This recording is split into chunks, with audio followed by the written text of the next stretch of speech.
Tout part d'une simple question, posée à un PDG qui a fini par soulever le voile sur ce qui pourrait bien être une véritable bombe à retardement financière.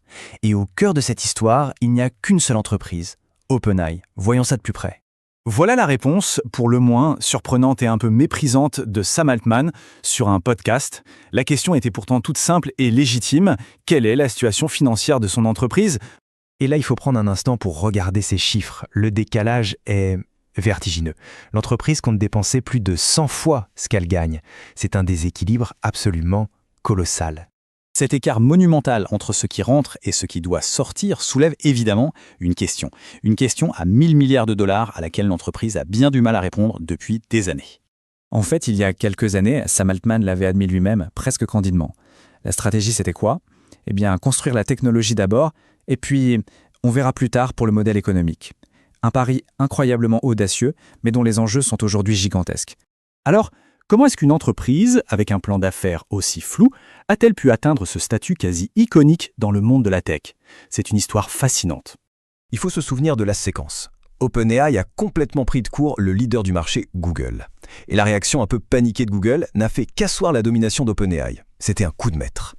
Le point crucial ici, c'est que ce faux pas de son plus grand rival a offert sur un plateau à OpenAI un pouvoir médiatique et une aura d'innovation absolument incroyables.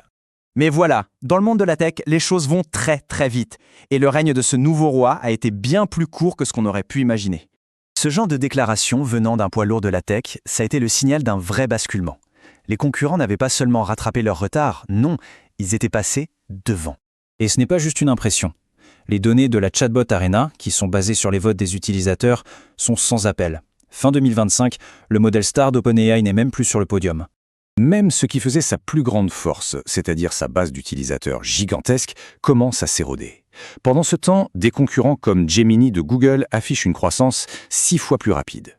En fin de compte, l'entreprise qui semblait être une sorte de prodige unique a perdu son avance technologique. Et c'est ça qui rend sa situation financière encore plus préoccupante.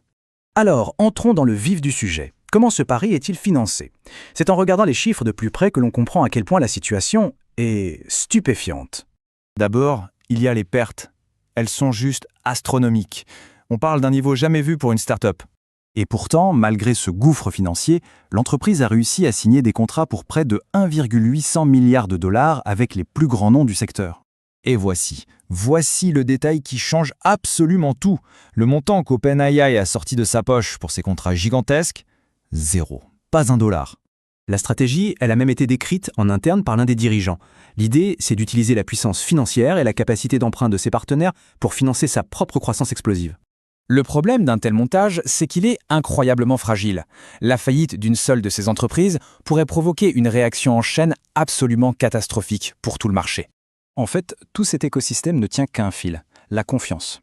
Si cette confiance disparaît, le château de cartes s'écroule et les conséquences financières pourraient être dévastatrices. Et ce risque n'est pas théorique. Prenez Oracle par exemple. D'après une alerte de l'agence Moody's, près des 2/3 de ses futurs contrats dépendent directement d'OpenAI. Et Oracle est loin d'être un cas isolé.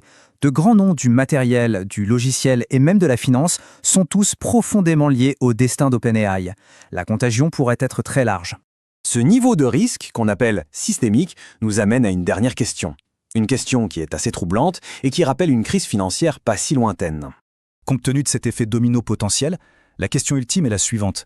Est-ce qu'OpenAI est devenue si entremêlée dans l'économie mondiale qu'on ne peut tout simplement plus se permettre de la laisser tomber ?